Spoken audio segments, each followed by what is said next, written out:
할렐루야, 주의 이름으로 문안드립니다. 오늘은 하나님의 영이 임한 사람이란 제목과 함께 하나님의 말씀 나누겠습니다. 사무엘상 10장 1절에서 9절까지의 말씀입니다. 이에 사무엘이 기름병을 취하여 사울의 머리에 붓고 입맞추어 가로되 여호와께서 내게 기름을 부으사 그 기업의 지도자를 삼지 아니하셨느냐. 내가 오늘 나를 떠나가다가 베냐민 경계 셀사에 있는 라헬의 묘실 곁에서 두 사람을 만나리니 그들이 내게 이르기를 내가 찾으러 갔던 암나기들을 찾은지라. 내 아비가 암나기들의 염려는 놓았으나 너희를 인하여 걱정하여 가로되 내 아들을 위하여 어찌하리요 하더라 할 것이요. 내가 거기서 더 나아가서 가볼 상수리 나무에 이르면 거기서 하나님께 뵈려고 베델로 올라가는 세 사람이 너와 만나리니 하나는 염소 새끼 셋을 이끌었고 하나는 떡 세 덩이를 가졌고 하나는 포도주 한 가죽 부대를 가진지라. 그들이 내게 무난하고 떡 두 덩이를 주겠고 너는 그 손에서 받으리라. 그 후에 내가 하나님의 산에 이르리니 그곳에는 블레셋 사람의 영문이 있느니라. 내가 그리로 가서 그 성읍으로 들어갈 때 선지자 무리가 산당에서부터 비파와 소고와 저와 수금을 앞세우고 예언하며 내려오는 것을 만날 것이요. 내게는 여호와의 신이 크게 임하리니 너도 그들과 함께 예언을 하고 변하여 세 사람이 되리라. 이 징조가 내게 임하거든 너는 기회를 따라 행하라. 하나님이 너와 함께 하시느니라. 너는 나보다 앞서 길갈로 내려가라. 내가 내게로 내려가서 번제와 화목제를 드리니 내가 내게 가서 너의 행할 것을 가르칠 때까지 7일을 기다리라. 그가 사무엘에게서 떠나려고 몸을 돌이킬 때 하나님이 새 마음을 주셨고 그날 그 징조도 다 응하니라. 아멘. 사울을 만난 사무엘이 전날 밤 하나님께서 말씀하신 내용에 따라 사울에게 하나님께서 너를 이스라엘 백성을 다스릴 자로 선택하셨다고 말해 주었습니다. 그리고 함께 식사를 하고 하룻밤을 함께 보내면서 어떤 왕이 되어야 되는지 사무엘이 사울에게 가르쳐 주었습니다. 오늘 우리가 읽은 본문은 밤새 사무엘과 사울이 대화를 나눈 이후에 있었던 일입니다. 1절을 보시기 바랍니다. 이에 사무엘이 기름병을 가져다가 사울의 머리에 붓고 입맞춤에 이르되 여호와께서 내게 기름을 부으사 그의 기업의 지도자로 삼지 아니하셨느냐. 사무엘이 사울의 머리에 기름을 부었습니다. 여기서 기름을 붓는다는 것은 하나님께서 그 사람을 자기의 일을 위해 세우신다는 뜻을 가지고 있습니다. 구약시대에 기름을 부어 세운 세 가지 직분이 있습니다. 바로 제사장, 선지자, 왕입니다. 이 세 직분을 세울 때 기름을 부었습니다. 사무엘은 하나님의 말씀에 따라 사울에게 기름을 부어 그를 이스라엘 백성들의 왕으로 세웠던 겁니다. 하지만 이 말을 들은 사울은 사무엘의 말을 좀처럼 믿기가 쉽지 않았을 겁니다. 비록 사울은 사무엘과 밤새도록 대화를 나누긴 했지만 사울 스스로가 자신에게 벌어지는 일이 너무도 황당했을 겁니다. 여러분 상상해 보십시오.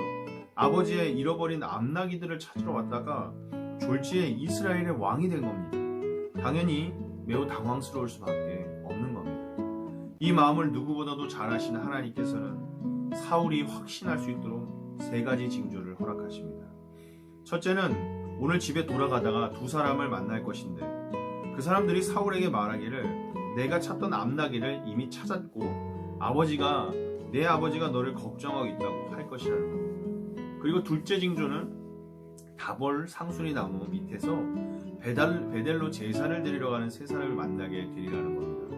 이들 중 첫 사람은 염소 새끼 셋을 이끌고 가고 둘째는 떡 세 덩이를 가져갈 것이며 세 번째 사람은 포도주 한 가죽 부대를 가지고 있을 것이라고 이야기합니다. 그런데 이들 중 떡을 가지고 있던 사람이 사울에게 떡 두 덩이를 줄 것이라고 아주 세세하게 벌어질 상황을 말씀해 주십니다. 그리고 마지막 세 번째 징조는 산당에서 내려오는 선지자 무리를 만나게 될 것인데 그때 여호와의 영광이 크게 임하여 사울 또한 그들 사이에서 예언하고 새로운 사람이 될 것이라 말합니다. 그러면서 사무엘은 이러한 세 징조가 모두 이루어지면 하나님께서 너를 왕으로 세우신 것을 확신하고 왕으로 행동하라고 말해줍니다. 7절을 보시기 바랍니다. 이 징조가 내게 임하거든 너는 기회를 따라 행하라. 하나님이 너와 함께 하시느니라. 그리고 실제로 하나님께서 사무엘을 통해 말씀해 주신 이 세 가지 징조가 완벽하게 이루어집니다. 9절을 보면 그가 사무엘에게서 떠나려고 몸을 일으킬 때 하나님이 새 마음을 주셨고 그날 그 징조도 다 응하니라. 하나님께서 이처럼 사울에게 세 가지 징조를 주시고 그 징조를 다 이루어 주신 이유는 황당해하고 있는 사울이 하나님께서 자신을 왕으로 세우셨다는 사실을 확신할 수 있도록 하기 위해서입니다. 이 징조들을 통해 사울은 하나님께서 친히 자신을 왕으로 세우셨다는 것을 깨닫게 되었을 겁니다. 그런데 이 세 가지 징조 중 두 번째와 세 번째 징조는 좀 더 우리가 생각해 볼 필요가 있습니다. 두 번째 징조가 뭐였습니까? 하나님께 제사를 드리려 하던 세 사람 중 떡 세 덩이를 들고 있던 사람이 사울에게 떡 두 덩이를 준 일입니다. 여기서 사울이 받은 떡은 분명 하나님께 제물로 바치려고 한 떡이었을 겁니다. 그리고 하나님께 제물로 바친 떡은 제사장만이 먹을 수 있었습니다.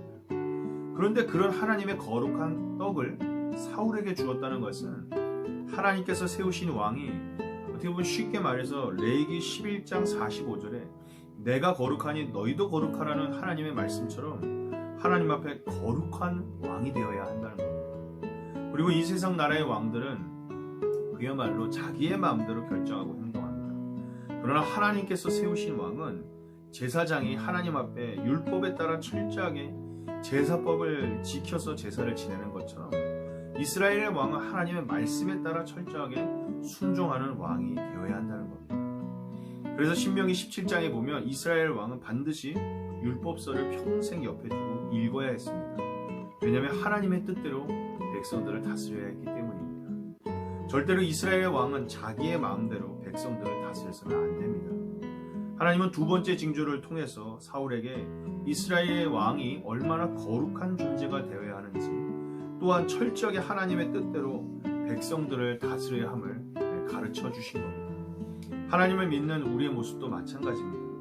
교회에서 우리가 어떤 직분을 맡든지 거룩해야 하며 하나님의 말씀을 기준으로 삼아 순종해야만 합니다. 교회뿐이겠습니까? 가정이나 일터나 어디에서든 하나님 앞에 거룩한 하나님의 백성으로 말씀의 기준에 따라 사는 우리가 되어야 할 줄 믿습니다. 그리고 세 번째 징조도 의미가 있습니다. 본문 6절을 보시기 바랍니다. 내게는 여호와의 영이 크게 임하리니 너도 그들과 함께 예언을 하고 변하여 새 사람이 되리라. 사울에게 여호와의 영이 크게 임하여 새 사람이 될 것이라고 말씀합니다. 그런데 여기서 말하는 새 사람은 정확하게 말하면 다른 사람이란 뜻입니다. 즉 이전과는 전혀 다른 사람이 될 거라는 말씀입니다.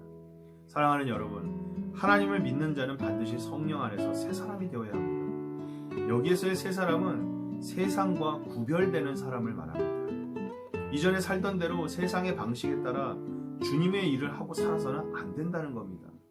그렇습니다. 아무리 좋은 결과가 난다 해도 세상의 방식 따라 일을 하면 그것은 결코 하나님께서 기뻐하시지 않는다는 겁니다. 하나님의 일을 하려면 세상의 방식이 아닌 하나님의 방식대로 해야 합니다. 우리가 어떻게 해야 하나님의 방식대로 할 수 있을까요? 오늘 본문의 말씀처럼 오직 하나님의 영이신 성령께서 우리 속에 계실 때만이 그것이 가능합니다. 성령님께서 우리의 마음을 새롭게 해주시고 우리에게 하나님의 뜻을 알게 하셔서 순종할 능력을 주실 때 우리는 이전과 다른 사람으로 하나님을 섬기는 일을 온전히 할 수 있게 됩니다. 바라기는 오늘 예배에 참석한 또 이 영상을 보시는 모두가 성령으로 항상 충만하시기를 바랍니다. 그래서 우리 방식이 아닌 하나님의 방식으로 하나님을 섬김으로 하나님을 기쁘시게 할 수 있기를 바랍니다. 그래서 이전과 전혀 다른 새로운 사람으로 다른 사람으로 항상 하나님을 잘 섬기는 우리 모두가 되기를 간절히 소망합니다. 감사합니다.